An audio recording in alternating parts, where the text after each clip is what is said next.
अब हम बात करते हैं एनविलपिंग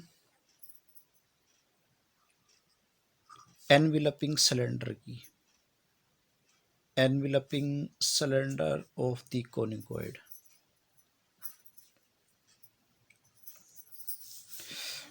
तो कोनिकोइड मान लो सपोज करो मेरे पास दे रखा है a x square b y square c z square is equal to 1। Suppose जो है ये मेरे पास एक कोनिकोइड गिवन है, ये और एक मुझे गिवन लाइन दे रखी है। सपोज करो जो है ये मुझे गिवन लाइन दे दी x by L y by M and z by N. तो मैं क्या करूँगा, इस लाइन के पैरेलल एक लाइन ड्रा करूँगा जो इस कोनिकोइड को टच करती है। तो मैं इस लाइन के पैरेलल लाइन ड्रा करता जाऊँगा इस कोनिकोइड के ऊपर, ठीक है। तो जैसे मान लो सपोज करो ये मेरे पास कोई लाइन है, गिवन लाइन। तो जब मैं इस कोनिकोइड के ऊपर इस लाइन के पैरेलल लाइंस ड्रा करता जाऊंगा तो मेरे पास जो है अल्टीमेटली कुछ इस टाइप का फिगर बनेगा। यानी कि इसको आप प्रैक्टिकली समझने के लिए क्या करो, आप एक काड़ा ले लो, ये वाला कोई सर्कल टाइप का एक काड़ा ले लीजिए और उसके इस लाइन के पैरेलल जो है वो उसके चारों तरफ जो है वो लाइनें जो है खड़ी करते जाओ। तो लास्ट में आपके पास है ना वो कुछ इस टाइप का फिगर बन जाएगा।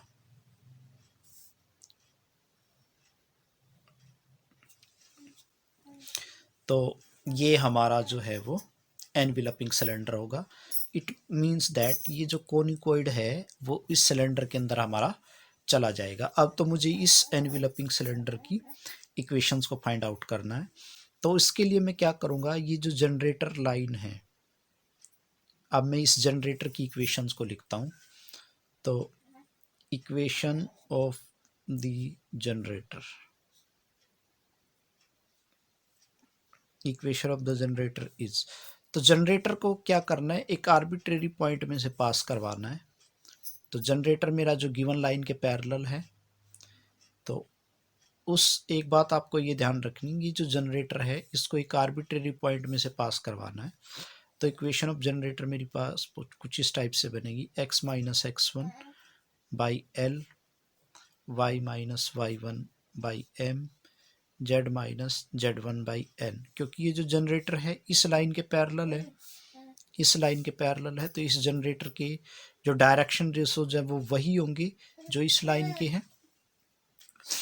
तो इस गिवन लाइन का पर्पस क्या होता है एक्चुअली में, इसका पर्पस ये होता है कि अगर मान लो सपोज करो ये कोई कोनिकोइड है और मेरी गिवन लाइन जो है वो कुछ इस टाइप से दे रखी है ये, तो मेरा जो एनविलपिंग सिलेंडर है वो कुछ इस टाइप से बनेगा।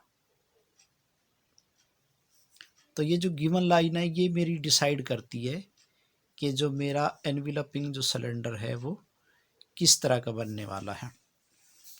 तो अगर मेरी लाइन कुछ इस टाइप से दे रखी है तो मेरा एनविलपिंग सिलेंडर इस तरह से बनेगा, और अगर मेरी लाइन इस तरह से दे रखी है तो एनविलपिंग सिलेंडर मेरा इस तरह से बनेगा। तो मैंने क्या किया, इक्वेशन ऑफ जनरेटर लिख लिया। अब इस जनरेटर के ऊपर एक आर्बिट्रेरी पॉइंट ले लो, तो वो मेरे पास बनेगा x1 plus L R y1 plus M R z1 plus N R.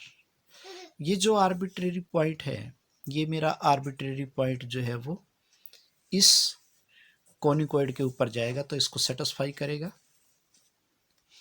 तो इसमें पुट कर दो, तो a into x1 plus L r का whole square b into y1 plus M r का whole square c into z1 plus N r का whole square is equal to 1। अब यहाँ से देखो, यहाँ से आर स्क्वायर का कोफिशिएंट क्या बनने वाला है, एल स्क्वायर आर स्क्वायर।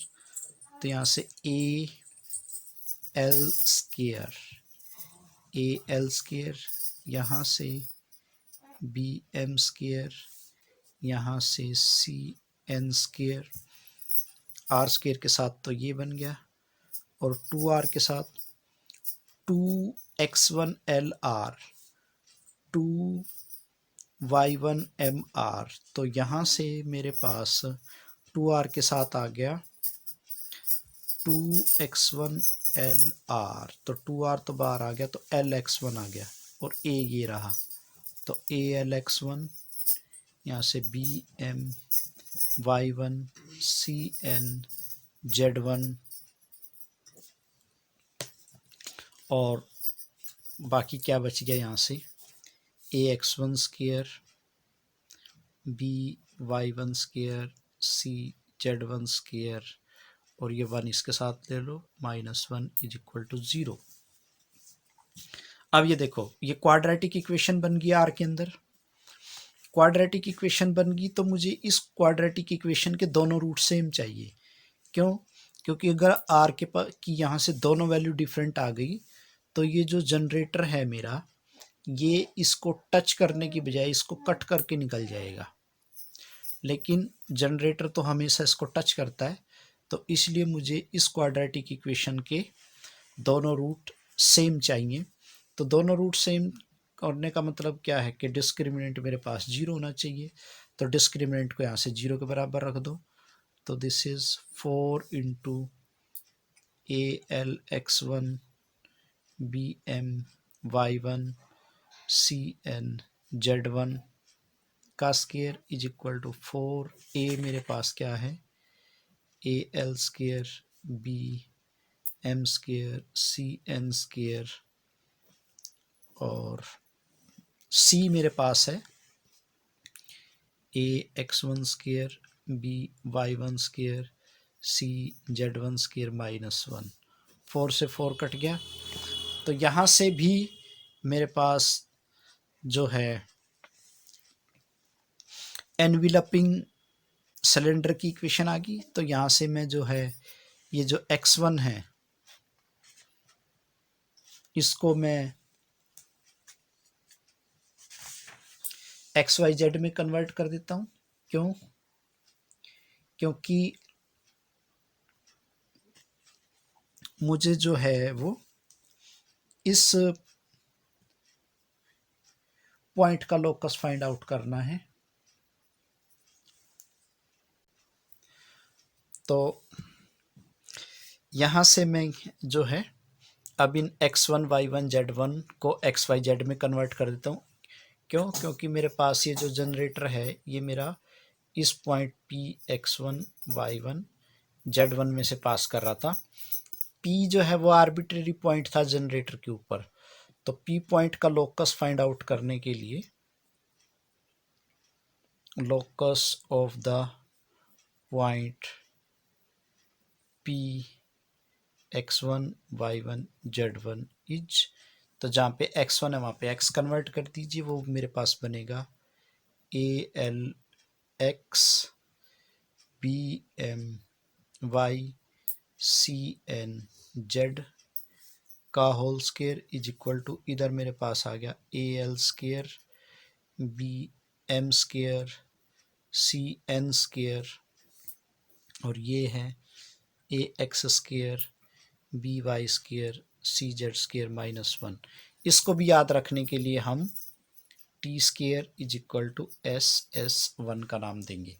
तो यहाँ पर आपको ये ध्यान रखना है, S जो है S तो मेरे पास जो है वो ओरिजिनल कोनिक है, इसको तो आपको S मानना है। AX square BY square CZ square -1, ये तो आपके पास S है। और S1 क्या आपको क्या करना है, S1 आपको क्या लेना है, ये जो गिवन लाइन थी इसके जो डायरेक्शन रेशोज हैं LMN, इनको इसमें पुट कर देना है। तो AL square BM square CN square, but इसमें 1 नहीं लेना। तो S1 की वैल्यू आपके पास ये आएगी और टी आपके पास इस केस में आएगा ALX BMY CNZ। तो SS1 is equal to T square, इसको भी याद रखने के लिए हम SS1 is equal to T square से ही कंपेयर करेंगे। बट इसमें S हमारे पास ओरिजिनल कोनिक, S1 हमारे पास बनेगा ये AL square plus BM square plus CN square, और T हमारे पास है ALX BMY प्लस CNZ।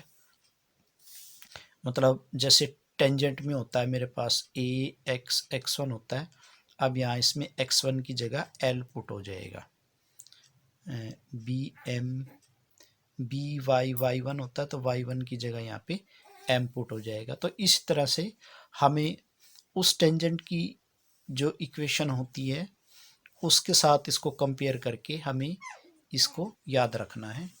ये हमारे पास एनवेलपिंग सिलेंडर की इक्वेशन आ गई है यहाँ से।